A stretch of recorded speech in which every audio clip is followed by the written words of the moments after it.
Ya, Mas Adwin, apakah tampilannya sudah bisa dilihat di layar? Udah, Pak. Oke, ini saya mulai ya. Assalamualaikum warahmatullahi wabarakatuh. Oke, Mas Mbak, di pertemuan ke-14 ini memang sengaja sudah saya sampaikan tadi karena hari ini adalah pilkada serentak. Jadi walaupun sebenarnya libur secara nasional, tapi kita tetap kuliah.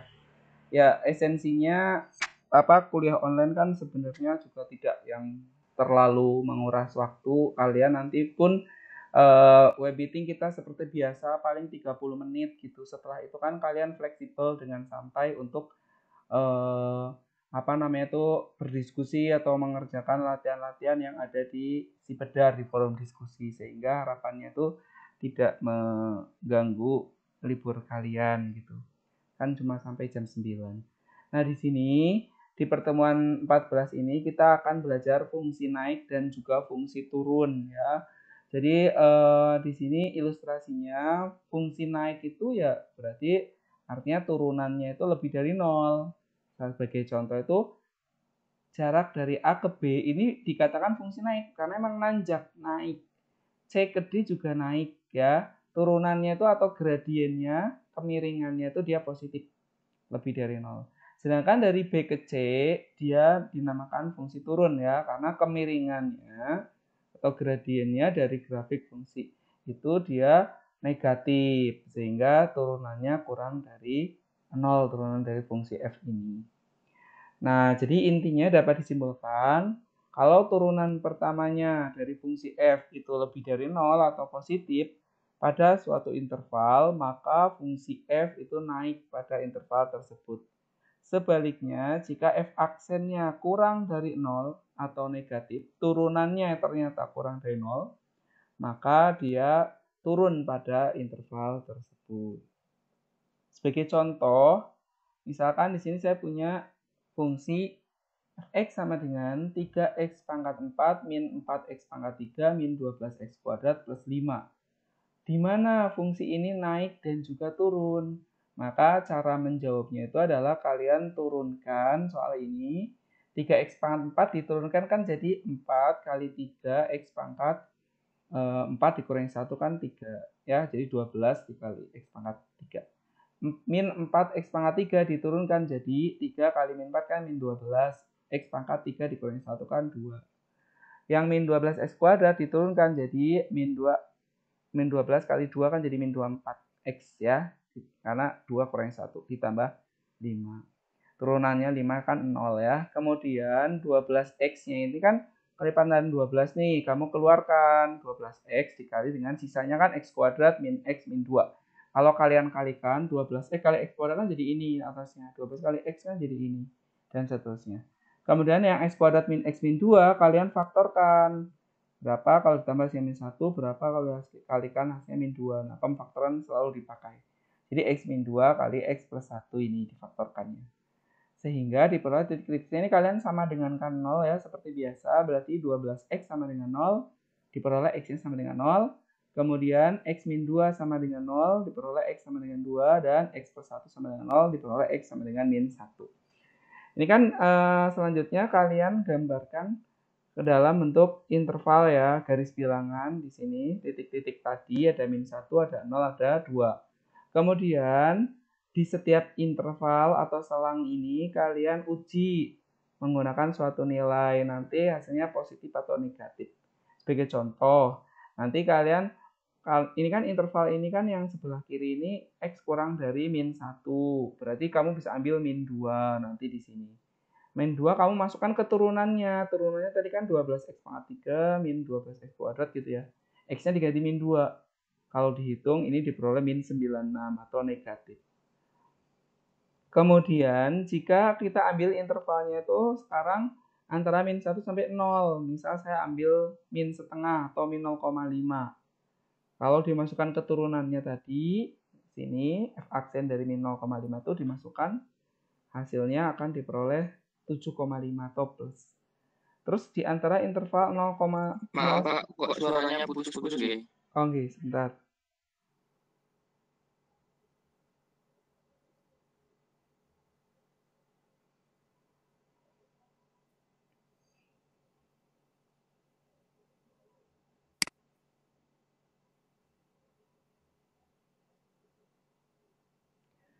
Oke, kalau sekarang sudah jelas belum, Mas?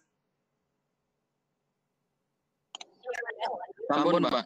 Oke, jadi tadi yang pada interval 0 sampai 2 kalian masukkan angka 1 karena 1 itu di antara 0 sampai 2. Diperoleh hasilnya negatif. Kalau yang interval terakhir lebih dari 2 itu kalian masukkan X-nya sama dengan 3, diperoleh hasilnya positif.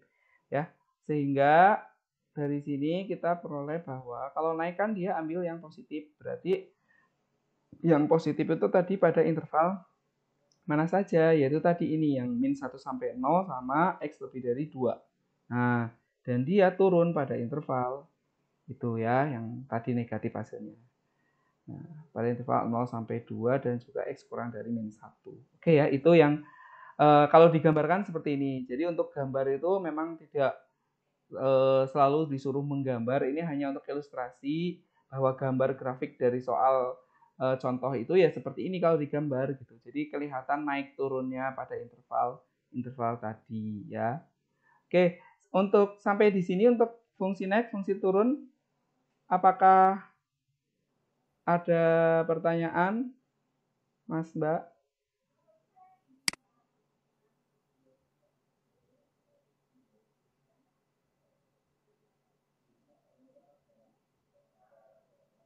Mas Adwin? Nggak ada yang bertanya, Pak. Oh ya udah ya, nanti kalau ada pertanyaan bisa disampaikan secara langsung. Oke, sekarang kita lanjut ke uji turunan pertama ya. Nah, di uji turunan pertama, misalkan kalian punya C itu adalah bilangan kritis dari fungsi kontinu. Bilangan kritis itu adalah bilangan yang diperoleh dari turunan pertama kamu sama dengan K0 seperti pada pertemuan ke-12 yang lalu.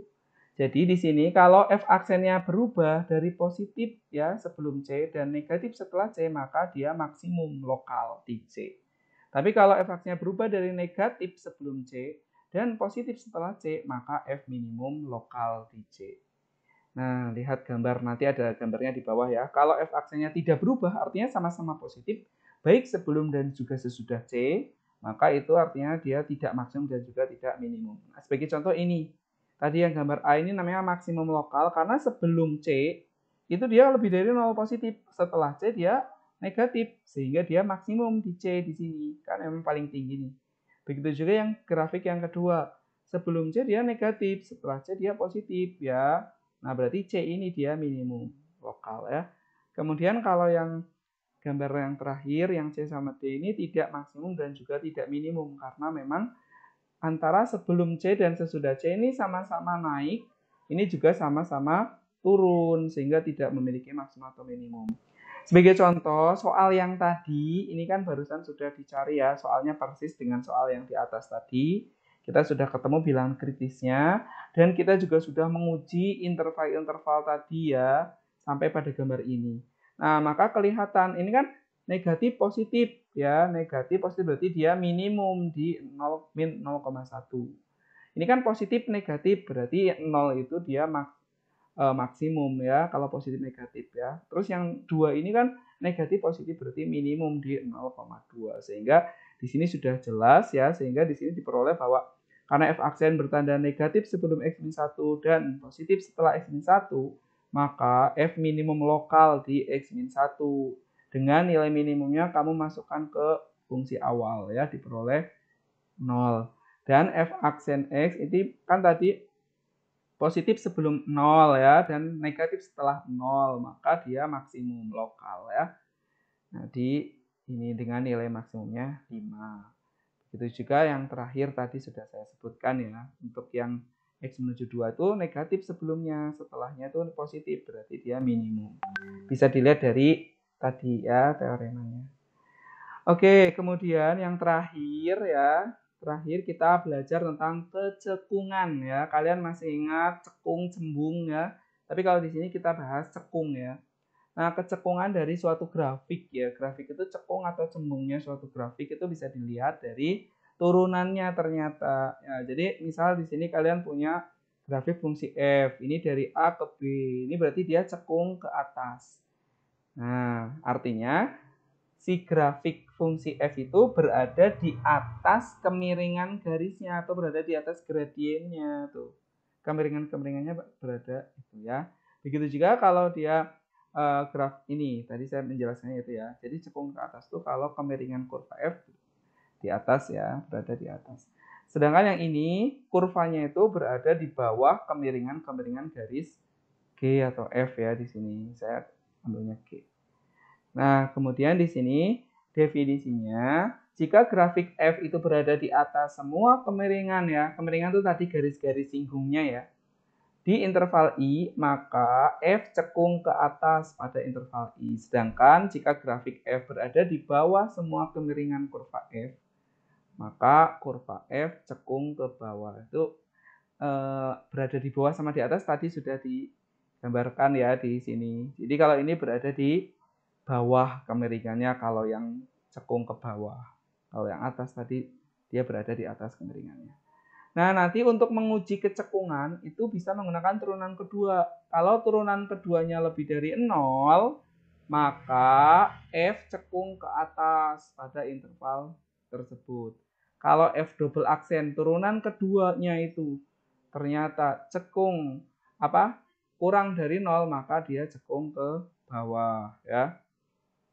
Kemudian kita mengenal titik belok ya. Kalau titik belok itu adalah titik yang bukan maksimum juga bukan minimum. Artinya di sini kalau F-nya kontinu dan kurva berubah sebelum titik P cekung ke atas dan setelah titik P cekung ke bawah, atau kurva juga berubah sebelum titik P cekung ke bawah dan setelah ini gitu ya. Jadi kalau ke bawah cekung ke bawah itu kurva berubah sebelum P cekung ke bawah dan setelah P itu cekung ke atas. Itu namanya titik belok. Oke, kemudian di sini kita uji turunan kedua tadi. Ternyata kalau di sini F aksen C-nya 0 dan turunan keduanya itu lebih dari 0 atau positif, maka F minimum lokal ya. Bisa juga untuk menentukan maksimum minimum nih dari turunan kedua. Begitu juga untuk F double aksen kurang dari 0, maka F maksimum lokal di C. Kalau F aksen C-nya 0. Oke, ini contoh yang terakhir ya. Di sini ini kita bisa mengecek grafik ini tanpa menggambar grafik ini itu cekung atau cekung ke atas atau cekung ke bawah. Yang kedua itu dia minimum lokal atau maksimum lokalnya di mana. Oke, di sini misal saya punya fx sama dengan x pangkat 4 min 4x pangkat 3 ya. Caranya kalian turunan pertamanya kan jadi 4x pangkat 3 min 4 kali 3 kan 12x pangkat 2. Kemudian difaktorkan, 4x kuadratnya keluar, x min 3 sisanya. Kemudian yang ini, fungsi pertama, turunan pertama itu kamu turunkan lagi menjadi 12x kuadrat min 24x. Kemudian difaktorkan, 12x-nya keluar kali x min 2. Kemudian disama dengankan 0 ya, sehingga di sini yang turunan pertama tadi 4x kuadrat sama dengan 0, diperoleh x-nya sama dengan 0. Dan x min 3 sama dengan 0, berarti x-nya sama dengan 3. Jadi bilangan kritisnya ada 2, yaitu 0 sama 3. Kemudian, untuk menentukan maksimum atau minimum itu tinggal kalian masukkan aja ke F double aksen tadi yang ini. Masukkan x-nya 0, diperoleh 0. Artinya tidak ada informasi kalau 0. Kalau positif atau negatif baru ya. Kalau positif itu dia minimum, kalau negatif itu dia maksimum. Nah, ketika yang masukkan yang 3, ternyata hasilnya itu positif. 36 nih pas dimasukkan. Artinya F minimum, karena kan hasilnya positif. Kalau positif berarti dia minimum lokal. Di X sama dengan 3 dengan nilai minimum lokalnya itu adalah min 27. Kemudian kita mengecek kecekungannya pada interval tadi ya. Maka di sini ketika pada interval yang kurang dari 0 kan saya punya X sama dengan min 1. Nih, di sini ada min 1, masukkan ke turunan kedua ya, dimasukkannya, diperoleh 36. Kalau yang tadi fungsi naik turun kan dia masukkannya ke turunan pertama. Kalau yang ini masukkannya ke turunan kedua. Nah, kemudian pada interval 0 sampai 3, ambil angka 1, ternyata pas dimasukkan hasilnya negatif. Dan ambil pada interval yang terakhir, saya ambil 4, X-nya, dimasukkan hasilnya positif. Nah, karena di sini ya, dari positif pertamanya itu sebelum 0 itu positif, setelah 0 dia negatif, kan beda tanda nih, maka artinya dia F cekung ke atas. Pada yang positif itu ya, cekung ke atas ya, dari X kurang dari 0 dan X lebih dari 0, karena positif. Karena dia negatif di antara 0 sampai 3, berarti dia cekung ke bawah kalau negatif. Itu cara mengecek fungsi itu cekung ke atas atau cekung ke bawah. Yang intinya dapat disimpulkan bahwa dalam mencari nilai maksimum atau nilai minimum lokal itu ada banyak cara ya. Cara pertama dulu waktu pertemuan ke-12 yang lalu, kalian caranya tuh tinggal turunkan sama dengan 0 terus masukkan, kalian bandingkan mana yang positif, mana yang lebih besar, mana yang lebih kecil. Kalau yang paling besar tuh dia maksimum, kalau yang paling kecil minimum. Terus yang pada hari ini kalian juga bisa mengecek dari yang turunan pertama itu tadi dengan mengecek kalau dia sebelum C itu dia positif, setelah C dia negatif, nah berarti dia maksimum dan juga seterusnya. Dan juga dari uji turunan kedua yang terakhir barusan, jadi mengecek maksimum atau minimum juga bisa dilihat dari turunan keduanya. Kalau turunan keduanya dia positif berarti minimum, kalau turunan keduanya negatif berarti maksimum, dan juga kalau 0 dia tidak punya arti apa-apa, tidak ada maksimum dan juga tidak ada minimum. Terus kalian tadi belajar fungsi naik, fungsi turun. Kalau fungsi naik itu artinya turunannya lebih dari 0, kalau fungsi turun tuh turunannya kurang dari 0. Begitu juga untuk yang kecekungan, kalau cekung ke atas berarti ambil yang positif, kalau cekung ke bawah ambil yang negatif. Mungkin itu yang bisa disampaikan. Ada